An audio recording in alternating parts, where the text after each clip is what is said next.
हंसना चाहती हूँ। मुझे जीने का हक है, जीऊंगी मैं। आजम खान जी अभी तो हार गए हैं, बूढ़े हो गए हैं। दोस्तों, साल 1990 की वो ब्लॉकबस्टर फिल्म आज का अर्जुन तो आपको याद ही होगी, जहां अमिताभ बच्चन के साथ अपनी सादगी और बेमिसाल खूबसूरती से जया प्रदा ने करोड़ों दिलों पर राज किया था। एक दौर ऐसा था जब महान फिल्मकार सत्यजीत रे ने उन्हें विश्व की सबसे खूबसूरत महिला का खिताब दिया था। लेकिन क्या आप जानते हैं कि उसी चकाचौंध भरी फिल्मी दुनिया के पीछे एक ऐसा काला और गंदा सच छिपा है जिसने इस सुपरस्टार अभिनेत्री की साख को मिट्टी में मिला दिया।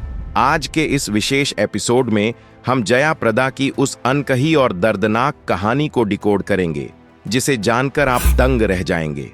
आखिर क्यों एक समय की नंबर 1 अभिनेत्री को अदालत ने भगोड़ा घोषित कर दिया? क्या था वो 25 साल पुराना कानूनी फंदा जिसने उन्हें जेल की सलाखों के पीछे पहुंचाने की नौबत ला दी? और कैसे एक गलत शादी के फैसले ने उन्हें ताउम्र दूसरी औरत का वो दाग दे दिया जिसे वो चाहकर भी कभी नहीं मिटा सकी? आज हम ग्लैमर, राजनीति और कानूनी लड़ाइयों के उस अंधेरे गलियारे की बात करेंगे जहां जया प्रदा का आत्मसम्मान और उनका करियर दोनों दांव पर लग गए। ये वीडियो बॉलीवुड के उस चेहरे को बेनकाब करेगी जो कैमरों की रोशनी में कभी नजर नहीं आता, इसलिए इसे बिना स्किप किए अंत तक जरूर देखिएगा। लेकिन इस कड़वे सच की गहराई में उतरने से पहले आप हमें कमेंट करके यह जरूर बताएं कि आप हमारी यह वीडियो भारत के किस राज्य से देख रहे हैं। इसी तरह की और रहस्यमयी जानकारी प्राप्त करने के लिए हमारे चैनल ट्रू हिस्ट्री को आज ही सब्सक्राइब करें और बेल आइकॉन को प्रेस करें। चलिए हकीकत का सामना करते हैं। दोस्तों, इस काले सच की गहराई को समझने के लिए हमें उस दौर में जाना होगा जब सिनेमा के पर्दे पर अभिनेत्रियां सिर्फ अपनी अदाओं से नहीं बल्कि अपनी आंखों की भाषा से दर्शकों का दिल जीत लिया करती थीं। आंध्र प्रदेश के एक छोटे से गांव में पैदा हुई एक साधारण सी लड़की जिसका असली नाम ललिता रानी था। किसी ने सपने में भी नहीं सोचा था कि एक दिन यही लड़की पूरे भारतीय सिनेमा पर राज करेगी। महज 14 साल की उम्र में स्कूल के एक डांस प्रोग्राम में ललिता ने ऐसा मुजाहिरा पेश किया कि वहां बैठे एक तेलुगु फिल्म डायरेक्टर की नजर उन पर टिक गई। उन्हें अपनी फिल्म में एक 3 मिनट के डांस नंबर का ऑफर मिला। उस 3 मिनट के डांस के लिए उन्हें सिर्फ 10 रुपए की फीस मिली थी, लेकिन वो 10 रुपए का डांस उनके जीवन का वो टर्निंग पॉइंट था जिसने ललिता रानी को हमेशा के लिए जया प्रदा बना दिया। दक्षिण भारतीय फिल्मों में तहलका मचाने के बाद जया प्रदा ने बॉलीवुड का रुख किया। 1979 में आई फिल्म सरगम ने उन्हें रातों रात नेशनल क्रश बना दिया। इसके बाद शराबी, तोहफा, मवाली, घराना और फिर 1990 में आई वो ऐतिहासिक फिल्म आज का अर्जुन। अमिताभ बच्चन और जितेंद्र जैसे उस दौर के सबसे बड़े सुपरस्टार्स जया प्रदा के साथ काम करने के लिए तरसते थे। उनके चेहरे की वो मासूमियत और उनकी क्लासिकल डांसिंग का वो जादू ऐसा था कि सिनेमा घरों में दर्शक उन पर सिक्के उछाला करते थे। पैसा, शोहरत, रुतबा, जया प्रदा के कदमों में दुनिया की हर वो चीज थी जिसे पाने का सपना एक आम इंसान देखता है। लेकिन कहते हैं ना दोस्तों, जब इंसान शोहरत की सबसे ऊंची चोटी पर पहुंचता है तो वहां की हवा अक्सर उसे अंधा कर देती है। सफलता की इसी अंधी दौड़ में जया प्रदा की जिंदगी में एक ऐसा ग्रहण लगा जिसने उनके पूरे वजूद को अंदर तक खोखला कर दिया। ये वो दौर था जब जया प्रदा को हर दूसरी फिल्म के लिए साइन किया जा रहा था। वो सफलता के ऐसे नशे में थीं जहां उन्हें लगता था कि अब उन्हें कोई हरा नहीं सकता। लेकिन साल 1986 में उनकी इस रंगीन दुनिया में एक ऐसा भूचाल आया जिसने सब कुछ पलट कर रख दिया। अचानक एक दिन जया प्रदा के घर पर इनकम टैक्स का एक बहुत बड़ा और खौफनाक छापा पड़ा। यह रेड इतनी भयानक थी कि जया प्रदा का पूरा करियर, उनकी सारी जमा पूंजी और उनकी साख दांव पर लग गई। उस मुश्किल और अकेलेपन के वक्त में जब फिल्म इंडस्ट्री का कोई भी बड़ा स्टार उनके साथ खड़ा नहीं हुआ, तब उनके जीवन में एंट्री हुई एक ऐसे इंसान की जो उनके लिए फरिश्ता बनकर आया, लेकिन बाद में उनकी जिंदगी का सबसे बड़ा श्राप बन गया। वह इंसान था फिल्म प्रोड्यूसर श्रीकांत नाहटा। श्रीकांत ने इनकम टैक्स के उस भारी संकट से जया प्रदा को बाहर निकाला। उन्होंने जया प्रदा का हर कदम पर साथ दिया, उस बुरे दौर में जया प्रदा को श्रीकांत में एक ऐसा सहारा दिखा जिसके कंधे पर सिर रखकर वो रो सकती थीं। यह सहारा धीरे धीरे प्यार में बदल गया।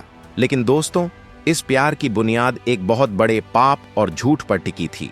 श्रीकांत नाहटा पहले से ही शादीशुदा थे।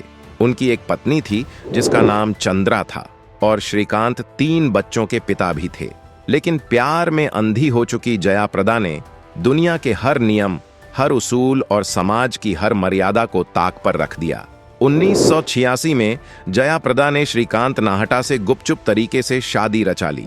ये कोई आम शादी नहीं थी।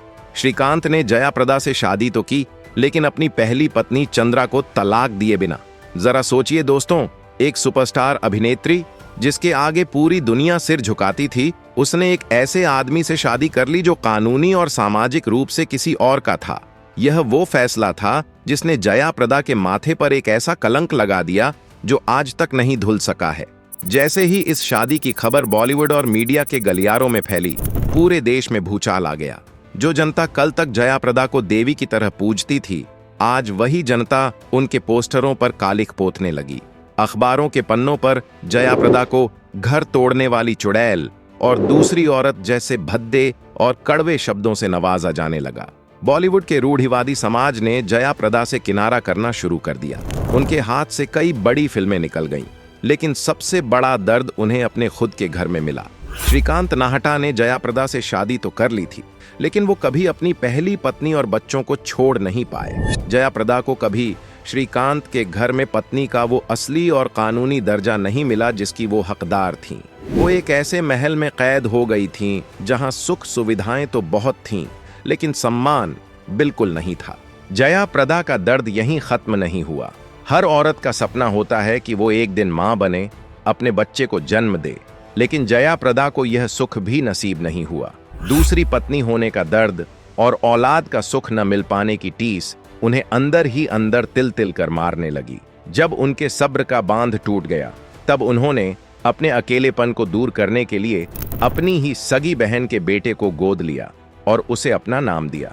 लेकिन दोस्तों, प्यार और परिवार की इस जंग में जया प्रदा अपना वो रुतबा खो चुकी थीं जो उन्होंने बरसों की मेहनत से कमाया था।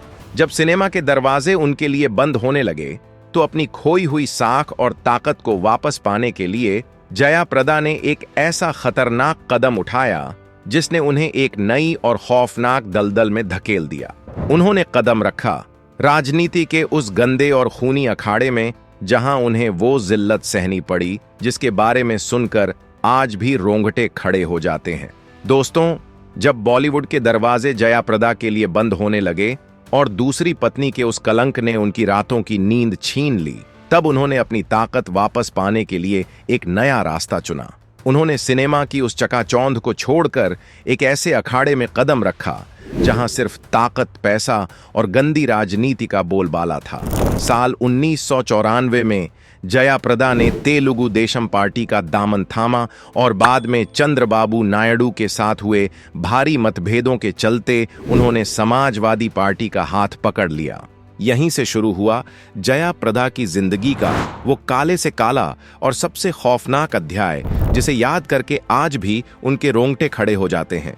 समाजवादी पार्टी के टिकट पर जया प्रदा उत्तर प्रदेश के रामपुर से चुनाव लड़ने पहुंची। ये वही रामपुर था जहां समाजवादी पार्टी के सबसे कद्दावर और बाहुबली नेता आजम खान का एक छित्र राज्य चलता था। शुरुआत में तो आजम खान ने ही जया प्रदा को राजनीति के दांव पेंच सिखाए और रामपुर में उन्हें स्थापित करने में मदद की। लेकिन राजनीति में न कोई परमानेंट दोस्त होता है और न कोई परमानेंट दुश्मन। कुछ ही समय में दोनों के बीच ऐसा घमासान युद्ध शुरू हुआ जिसने पूरे देश की राजनीति को हिलाकर रख दिया। आजम खान और जया प्रदा के बीच की यह दुश्मनी इतनी निजी और गंदी हो गई कि सरेआम मंच से एक दूसरे को गालियां दी जाने लगीं। कि इनके नीचे का जो वो खाकी रंग का है। जया प्रदा का वो सम्मान जो कभी सत्यजीत रे जैसे महान फिल्मकार ने विश्व की सबसे खूबसूरत महिला कहकर बढ़ाया था, उसे अब सरेआम सड़कों पर नीलाम किया जा रहा था। दोस्तों, जरा सोचिए, जब एक महिला जिसने पूरी दुनिया में भारत का नाम रोशन किया हो, उसके चरित्र पर सरेआम सड़कों पर उंगलियां उठाई जाएं, तो उस पर क्या गुजरती होगी। रामपुर के उस सियासी घमासान में आजम खान ने खुले मंच से जया प्रदा पर ऐसी भद्दी, अश्लील और विवादित टिप्पणियां की जिसे हम यहां शब्दों में बयां भी नहीं कर सकते। जया प्रदा ने उस दौरान एक प्रेस कॉन्फ्रेंस में फूट फूट कर रोते हुए पूरे देश के सामने यह खौफनाक आरोप लगाया था, तेजाब में मुझे अटैक करने के लिए सोचा था, मेरे ऊपर हमला किया था एक औरत होकर। उन्होंने कहा था, तब कोई बड़ा नेता मेरे बचाव में खड़ा नहीं हुआ। मैं उस जिल्लत से इतनी टूट चुकी थी, इतनी डर चुकी थी कि मैंने कई बार अपनी जान लेने की कोशिश की। मेरे मन में बार बार यही ख्याल आता था कि मैं आत्महत्या कर लूं, क्योंकि मैं अब समाज को अपना मुंह कैसे दिखाऊंगी।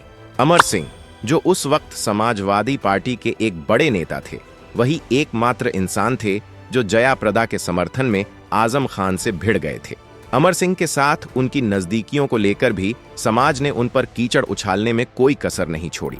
यह राजनीति का वो गंदा सच था जहां एक सुपरस्टार अभिनेत्री को अपने वजूद और अपने चरित्र को साबित करने के लिए सड़कों पर आंसुओं की भीख मांगनी पड़ी।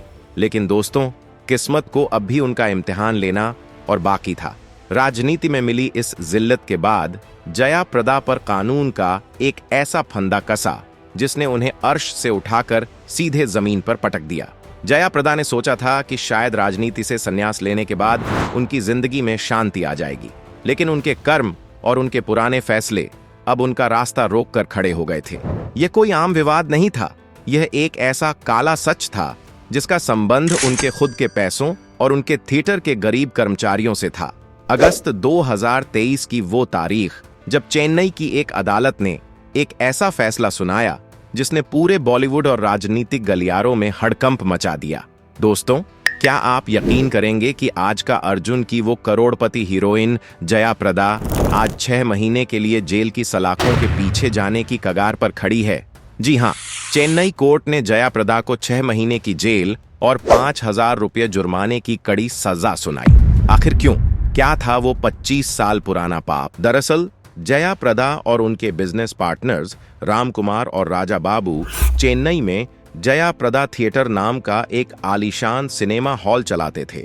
जब यह थिएटर घाटे में जाने लगा तो उन्होंने इसे बंद कर दिया।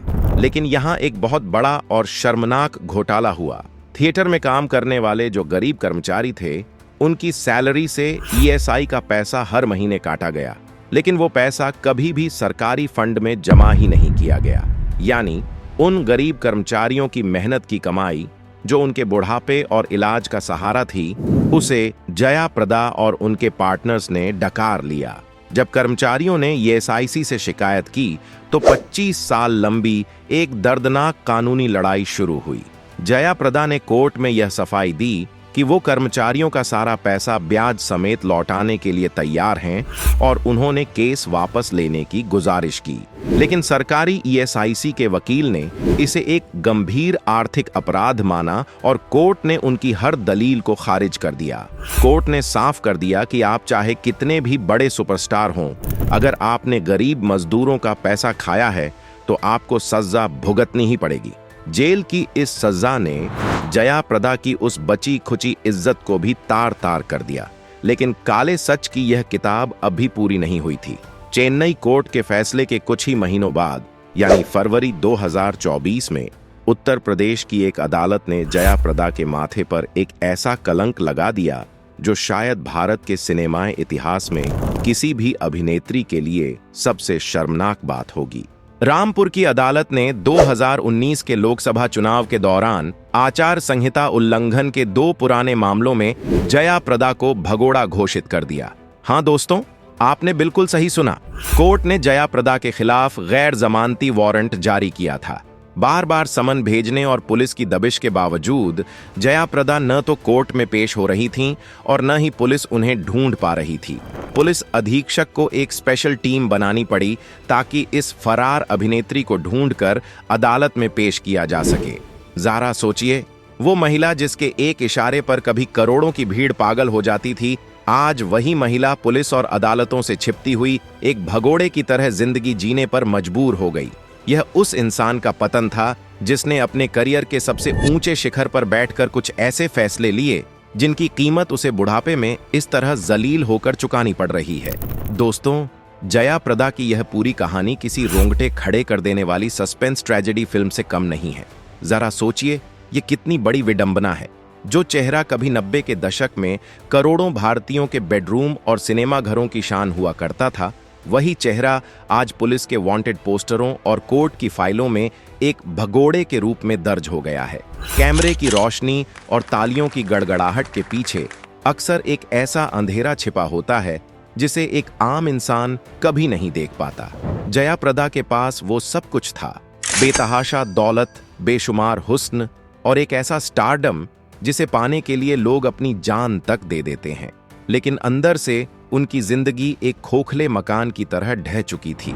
एक शादीशुदा आदमी से शादी करने की उस एक जिद ने उन्हें ताउम्र दूसरी औरत का वो कड़वा घूंट पीने पर मजबूर कर दिया जिससे वो कभी उबर नहीं पाईं। प्यार की तलाश में उन्होंने सम्मान खो दिया और सम्मान वापस पाने के लिए जब राजनीति के दलदल में उतरीं तो वहां उन्हें ऐसी जिल्लत और अश्लील टिप्पणियों का सामना करना पड़ा जिसने उनकी रूह को छलनी कर दिया। और आखिर में 25 साल पुराने उस ईएसआई घोटाले ने रही सही कसर भी पूरी कर दी, जहां उन मजदूरों की आह ने उन्हें कोर्ट के कटघरे में एक मुजरिम बनाकर खड़ा कर दिया। यह दास्तान सिर्फ एक अभिनेत्री के काले सच की नहीं है, बल्कि यह हमारे सिस्टम, हमारे समाज और इंसान के कर्मों की भी कहानी है। यह हमें एक बहुत बड़ा सबक सिखाती है। सबक यह है कि आप चाहे कितने भी बड़े सुपरस्टार क्यों न बन जाएं, चाहे आप कितने भी बड़े बाहुबली नेताओं के साथ मंच साझा क्यों न कर लें, जब कानून का हथौड़ा चलता है तो बड़े बड़े दिग्गजों का अहंकार मिट्टी में मिल जाता है। चेन्नई से लेकर रामपुर तक की अदालतों ने यह साबित कर दिया है कि अगर आपने गरीब मजदूरों का हक मारा है और कानून की इज्जत नहीं की है तो आपके पिछले सारे सुपरहिट रिकॉर्ड किसी काम नहीं आएंगे। आज जया प्रदा की जिंदगी उसी मुकाम पर आकर खड़ी हो गई है जहां से उन्होंने शुरुआत की थी, बिल्कुल अकेली और विवादों के भंवर में फंसी हुई। तो दोस्तों, ये था बॉलीवुड की सबसे खूबसूरत और कामयाब मानी जाने वाली अभिनेत्री जया प्रदा की जिंदगी का वो कड़वा, काला और गंदा सच। आपको क्या लगता है? अपनी राय, अपने तर्क और अपनी आवाज नीचे कमेंट बॉक्स में जरूर लिखकर बताइए। हम आपके हर एक कमेंट को बहुत गहराई से पढ़ते हैं। वीडियो पसंद आए तो लाइक, शेयर और चैनल को सब्सक्राइब करें। जय हिंद।